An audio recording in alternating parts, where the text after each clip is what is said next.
লালমনিরহাটের ৫টি sub registry অফিসে দীর্ঘদিন ধরে শূন্য পদে ভাড়াটে বা অতিরিক্ত দায়িত্বপ্রাপ্ত কর্মকর্তাদের দিয়ে কার্যক্রম চলছে। সপ্তাহে মাত্র ১ থেকে ২ দিন অফিস চালু থাকায় জমি ক্রয় বিক্রয় সহ গুরুত্বপূর্ণ সেবা ব্যাহত হচ্ছে এবং রাজস্ব আদায় বড় ঘাটতি দেখা দিয়েছে। একই কর্মকর্তা একাধিক উপজেলার দায়িত্বে থাকায় পাটগ্রাম, কালীগঞ্জ সদর সহ বিভিন্ন এলাকায় সেবা নিতে গিয়ে ভোগান্তিতে পড়ছেন সাধারণ মানুষ। অতিরিক্ত দায়িত্বপ্রাপ্ত কর্মকর্তারা সপ্তাহে ১-২ দিন উপস্থিত থাকায় দলিল সম্পাদনে দীর্ঘ অপেক্ষা ও জটিলতা তৈরি হচ্ছে। দলিল লেখক ও সেবা গ্রহীতারা বলছেন ৫ দিনের কাজ ১ দিনে করায় চাপ বাড়ছে এবং সঠিক সময়ে সেবা পাওয়া যাচ্ছে না।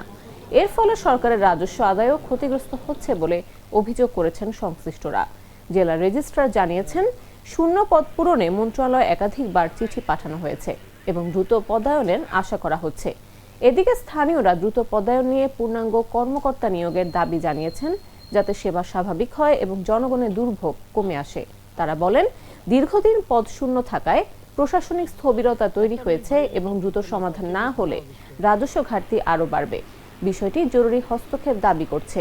অবিলম্বে পদায়ন নিয়ে সেবা কার্যক্রম সচল করার আহ্বান জানানো হয়। দ্রুত সমাধানে প্রশাসনের এখনই জরুরি পদক্ষেপ নেওয়া প্রয়োজন। সমস্যা, আমরা জমি লেখার জন্য আসছি, দলিল করার জন্য আসছি, তো আসি দেখি সার্ভিসটা নাই। এখন ভোগান্তির শিকার আমরা চলে যাচ্ছি। এখন কবে রবিবার সোমবার আসবে সে আশায় থাকা লাগে। এখানে পার্মানেন্ট সাবরেজিস্ট্রার না থাকাতে বিভিন্ন ধরনের অসুবিধা হয়। যেমন ৫ দিন অফিস, সেখানে আমাদের করতে হয় 2 দিন, 3 দিন আমাদের ল্যাপস হয়।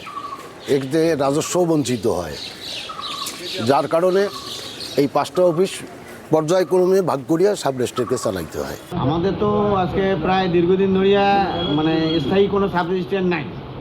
আমাদের এখানে সাবরেজিস্ট্রার অন্য উপজেলা থেকে আনিয়া 2 দিন করছে অফিস, কিন্তু 2 দিনে যে চাপ হয় জনগণের, যে ভোগান্তি, এটা কঠিনভাবে মানুষের আছে।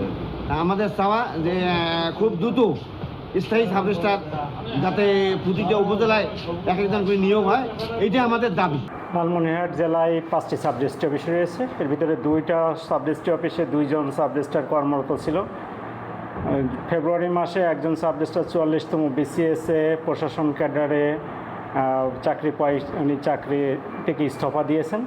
আমরা ঊর্ধ্বতন কর্তৃপক্ষকে আমরা অবহিত করেছি। আসলে পদায়ন করা হয় মন্ত্রণালয় থেকে। আমাদের এখানে শুধু অবহিত করা ছাড়া আর কোনো কার্যক্রম গ্রহণ করা সম্ভব হয় না। হুররে ওয়েফারের মানচি টেস্টে টেনশন দূর রে, হয়ে যাক হুররে।